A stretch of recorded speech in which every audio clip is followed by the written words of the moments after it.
हाँ जी, अब बढ़ते हैं हम अपने क्वेश्चन नंबर 8 की तरफ। क्या कह रहा है, which of the following linear equation has solution x1 equals to y3। इसका मतलब है x की जगह पे 1 रखते हैं तो y की वैल्यू 3 आनी चाहिए, या y की जगह पे 1 रखने पे x की वैल्यू 3 आनी चाहिए। तो हम एक एक क्वेश्चन करके देख लेते हैं। क्या लिखा है, 3 x की जगह पे क्या रखूंगी मैं, 1 माइनस y, y को छोड़ दो, y की वैल्यू निकल जाएगी। ये 3 हो गया, ये माइनस y, ये इक्वल टू 2। 3 2 इधर आके -2, वेरिएबल वेरिएबल एक तरफ कर लिया, y उधर जाके पॉजिटिव हो गया। y की वैल्यू कितनी आ गई, 3 में से 2 गया 1।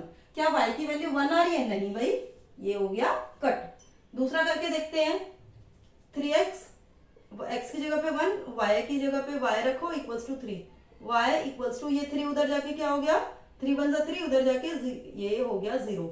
तो क्या ये हो रहा है, y की वैल्यू 0 नहीं।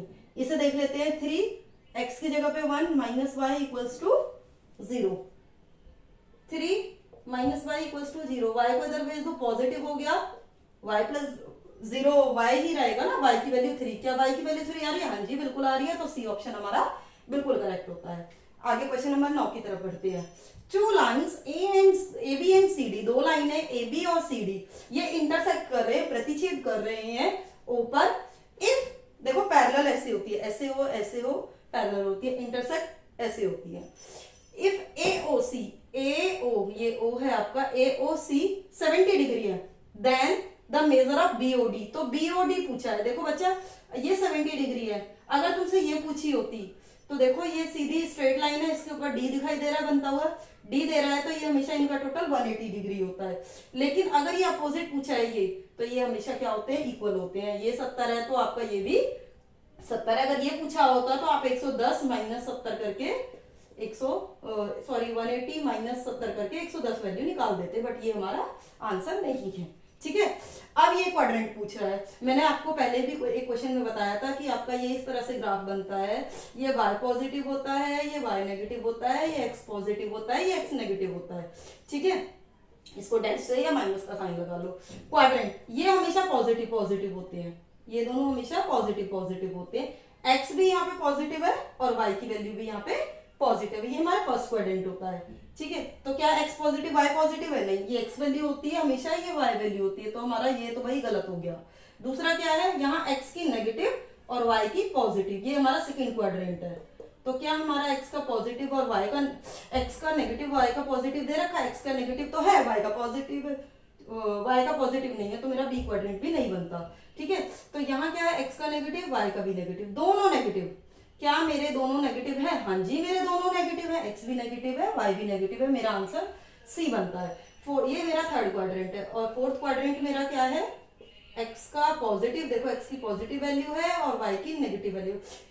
तो अब ये पता आपको चारों होनी चाहिए। अगर आप री एग्जाम दे रहे हो तो जरूरी नहीं है आपसे ये दोनों नेगेटिव थर्ड क्वाड्रेंट के बारे में ही पूछे, आपसे किसी भी क्वाड्रेंट के बारे में पूछ सकता है, तो आपको चारों पता होने चाहिए। और क्लास 10th में भी आपको हेल्प देने वाला है। ठीक है, और बाकी वीडियो पसंद आ रही है तो please please please like subscribe and share जरूर कीजिए। ठीक है, तो बस इतना। नमस्ते बच्चों, एक बार फिर से स्वागत है आप सबका टीचिंग विद मधु के साथ। और हम क्वेश्चन पेपर सॉल्व कर रहे थे। इससे पहले मैंने एक वीडियो डाली थी जिसमें मैंने क्वेश्चन 1 2 3 4 बता दिए थे।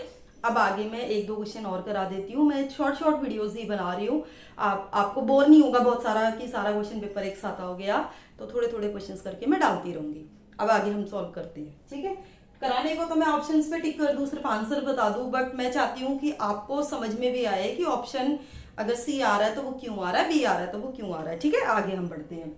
ओके, आगे लिखा है इन अ पैरेललोग्राम ABCD, एक पैरेललोग्राम दे रखा है आपको, एक पैरेललोग्राम दे रखा है आपको, मान लो ये दे रखा है। ठीक है, इसका नाम दे रखा है ABCD। ठीक है, आप ABCD ऐसे करो या ABCD ऐसे करो, जिसमें कह रहा है कि आपका A का जो मान है, A की जो वैल्यू है वो 105 डिग्री है, तो B की वैल्यू बताइए। पैरेललोग्राम में चारों का टोटल 360 होता है, ये सारे बच्चे जानते हैं। 3 साइड है तो 180 डिग्री टोटल होता है, ये भी सारे जानते हैं। तो 4 है, तो आप देखिए इन दोनों का टोटल हमेशा 180 डिग्री होगा। क्या होगा, हमेशा 180 डिग्री होगा। एक आप ये देखिए, ये 105 है तो ये भी 105 है, ये 70 ये मतलब आप 180 में से 105 माइनस कर देंगे तो आपका कितना आ रहा है, 75 आ रहा है। तो बी एंगल आपका कितना हो गया, 75 हो गया। तो बी एंगल कितना हो गया आपका, 75 हो गया। ठीक है, आगे क्वेश्चन नंबर 2 पढ़ते हैं। कह रहा है a quadrilateral whose all the 4 sides, पहली बात तो हमें ये पता लगी क्वाड्रिलेटरल है, 4 साइड है उसकी, and all the 4 sides and angles, पूरी की पूरी 4 साइड्स, 4 साइड इक्वल है। दैट मीन्स क्या हो गया, 4 साइड है भाई, चारों की चारों इक्वल है। एक तो मुझे ये पता लग गया कि ये स्क्वायर होगा, और चारों की चारों एंगल इक्वल है। देखो इक्वल तो रेक्टेंगल में भी होती है, लेकिन रेक्टेंगल में चारों साइडें इक्वल नहीं होती, रेक्टेंगल में 2 sides equal, opposite sides equal होती है। तो ये क्या है आपका, स्क्वायर हो गया, वर्ग हो गया। क्या हो गया, वर्ग की चारों भुजाएं बराबर होती है और चारों एंगल जो है 90-90 डिग्री के होते हैं, 90-90 डिग्री के होते हैं। 90-90 डिग्री के रेक्टेंगल में भी होते हैं, बट रेक्टेंगल में अपोजिट साइड्स इक्वल होती है, ना कि चारों साइड्स इक्वल होती है। A quadrilateral whose all the sides, चारों साइडें, एंड ऑल द 4 एंगल, और चारों एंगल इक्वल है 90-90 डिग्री के। ये पूछ ले कि all the 4 sides are equal, जिसमें मतलब जिसमें आपकी चारों साइडें इक्वल है, उसमें एंगल कितने कितने होंगे, तो 90-90 डिग्री होंगे। ठीक है, 2 साइड्स इक्वल है, अपोजिट साइड्स इक्वल है, तो भी 90-90 डिग्री के होते हैं, 90-90 डिग्री का, यानी राइट एंगल भी लिखा सकता है। ठीक है, ओके। देन कह रहा है डिग्री ऑफ पॉलिनोमियल, आपने इसमें डिग्री बतानी है। डिग्री हमारी पावर होती है जो लगी होती है। देखो इसको पहले मैं सॉल्व कर लूं, मुझे दिख रहा है a plus B A minus B, A plus B A minus B, मैंने एक फॉर्मूला पढ़ा है। मैंने क्या पढ़ा है, ए प्लस बी, एक बार ए दे रखा है, एक बार बी दे रखा है, एक बार प्लस है, एक बार माइनस है, या एक बार माइनस है, एक बार प्लस है, तो इसका फॉर्मूला होता है ए की स्क्वायर माइनस बी की स्क्वायर। तो आपका ये क्या हो गया, ए क्या है आपके लिए x है, बी मेरे लिए 2 है, x की स्क्वायर माइनस 2 की स्क्वायर क्या हो गया 4, और डिग्री पूछा है, डिग्री क्या है मेरी 2 है, डिग्री मेरी क्या है 2 है। आई थिंक आपको ये समझ में आ गया होगा। आगे मैं क्वेश्चंस कराती हूँ। इसको आप ऐसे भी कर सकते हैं, अगर किसी बच्चे को फॉर्मूला याद नहीं है तो एक तरीका है जो हर क्वेश्चन में, इस तरह के क्वेश्चन में या कुछ भी हो सकता है, 2 3 4 5 अंडर रूट एनीथिंग, तो आप उसमें क्या करते हैं, इसको इससे मल्टीप्लाई, फिर इसको इससे मल्टीप्लाई, तो भी आप कर सकते हैं, वो भी सॉल्व हो जाएगा। देखो कैसे मैं करके दिखा देती हूँ आपको एक बार। x को x से किया, x की स्क्वायर, अब x को 2 से किया, इसके आगे प्लस है, इसके आगे माइनस है, माइनस प्लस माइनस 2x हो गया। अब इसको अब इसकी बारी है ना, इसको भी दोनों से करना है, 2x हो गया, और 2 2 जा 4, एक बार प्लस है एक बार माइनस है, माइनस लगेगा, ये दोनों कट गए, x की स्क्वायर माइनस 4 बची, तो भी हमारी डिग्री कितनी है 2 ही है। ठीक है, आगे मैं क्वेश्चन कराती हूँ 6 के बाद।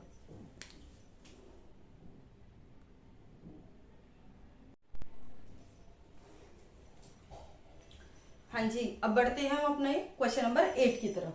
क्या कह रहा है, which of the following linear equation has solution x1 equals to y3। इसका मतलब है x की जगह पे 1 रखते हैं तो y की वैल्यू 3 आनी चाहिए, या y की जगह पे 1 रखने पे x की वैल्यू 3 आनी चाहिए। तो हम एक एक क्वेश्चन करके देख लेते हैं। क्या लिखा है, 3, x की जगह पे क्या रखूंगी मैं 1, माइनस y, y को छोड़ दो, y की वैल्यू निकल जाएगी, ये 3 हो गया, ये माइनस y, ये इक्वल टू 2, 3 2 इधर आके -2, वेरिएबल वेरिएबल एक तरफ कर लिया, y उधर जाके पॉजिटिव हो गया, y की वैल्यू कितनी आ गई, 3 में से 2 गया 1। क्या y की वैल्यू 1 आ रही है, नहीं भाई, ये हो गया कट। दूसरा करके देखते हैं, 3x, x की जगह पे 1, y की जगह पे y रखो equals to 3, y equals to, ये 3 उधर जाके क्या हो गया, 3 1 जा 3, उधर जाके ये हो गया 0। तो क्या ये हो रहा है, y की वैल्यू 0 नहीं। इसे देख लेते हैं, 3 x की जगह पे 1 minus y equals to 0, 3 minus y equals to 0, y को इधर भेज दो, पॉजिटिव हो गया, y प्लस 0 y ही रहेगा ना, y की वैल्यू 3। क्या y की वैल्यू 3 आ रही है, हाँ जी बिल्कुल आ रही है, तो सी ऑप्शन हमारा बिल्कुल करेक्ट होता है। आगे क्वेश्चन नंबर 9 की तरफ बढ़ते हैं। 2 lines A B and C D, 2 line है ए बी और सी डी, ये इंटरसेक्ट कर रहे हैं, प्रतिच्छेद कर रहे हैं ऊपर। इफ देखो पैरेलल ऐसे होती है, ऐसे हो पैरेलल होती है, इंटरसेक्ट ऐसे होती है। इफ AOC, AO ये O है आपका, AOC 70 डिग्री है, then the measure of BOD, तो BOD पूछा है। देखो बच्चा ये 70 डिग्री है, अगर तुमसे ये पूछी होती तो देखो ये सीधी स्ट्रेट लाइन है, इसके ऊपर D दिखाई दे रहा है बनता हुआ, D दे रहा है, तो ये हमेशा इनका टोटल 180 डिग्री होता है। लेकिन अगर ये अपोजिट पूछा है, ये तो ये हमेशा क्या होते हैं, इक्वल होते हैं। ये 70 है तो आपका ये भी 70 है। अगर ये पूछा होता तो आप 110 माइनस 70 करके 180 माइनस 70 करके 110 वैल्यू निकाल देते, बट ये हमारा आंसर नहीं है। ठीक है, अब ये क्वाड्रेंट पूछ रहा है। मैंने आपको पहले भी एक क्वेश्चन में बताया था कि आपका ये इस तरह से ग्राफ बनता है, ये y पॉजिटिव होता है, ये y नेगेटिव होता है, ये x पॉजिटिव होता है, ये x नेगेटिव होता है। ठीक है, इसको डैश से या माइनस का साइन लगा लो। क्वाड्रेंट ये हमेशा पॉजिटिव पॉजिटिव होते हैं, ये दोनों हमेशा पॉजिटिव पॉजिटिव होते हैं। x भी यहाँ पे पॉजिटिव है और y की वैल्यू भी यहाँ पे पॉजिटिव है, ये हमारा फर्स्ट क्वाड्रेंट होता है। ठीक है, तो क्या x पॉजिटिव y पॉजिटिव है? नहीं, ये x वैल्यू होती है हमेशा, ये y वैल्यू होती है, तो हमारा ये तो भाई गलत हो गया। दूसरा क्या है, यहाँ x की नेगेटिव और y की पॉजिटिव, ये हमारा सेकंड क्वाड्रेंट है। तो क्या हमारा x का पॉजिटिव और y का, x का नेगेटिव y का पॉजिटिव दे रखा है, x का नेगेटिव तो है, y का पॉजिटिव y का पॉजिटिव नहीं है, तो मेरा b क्वाड्रेंट भी नहीं बनता। ठीक है, तो यहाँ क्या है, x का नेगेटिव y का भी नेगेटिव, दोनों नेगेटिव। क्या मेरे दोनों नेगेटिव है? हाँ जी, मेरे दोनों नेगेटिव है, x भी नेगेटिव है, y भी नेगेटिव है, मेरा आंसर सी बनता है। ये मेरा थर्ड क्वाड्रेंट है। और फोर्थ क्वाड्रेंट मेरा क्या है, x का पॉजिटिव, देखो x की पॉजिटिव वैल्यू है और y की नेगेटिव वैल्यू। तो अब ये पता आपको चारों होनी चाहिए। अगर आप री एग्जाम दे रहे हो तो जरूरी नहीं है आपसे ये दोनों नेगेटिव थर्ड क्वाड्रेंट के बारे में ही पूछे, आपसे किसी भी क्वाड्रेंट के बारे में पूछ सकता है, तो आपको चारों पता होने चाहिए। और क्लास 10th में भी आपको हेल्प देने वाला है। ठीक है, और बाकी वीडियो पसंद आ रही है तो please please please like, subscribe and share जरूर कीजिए। ठीक है, तो बस इतना।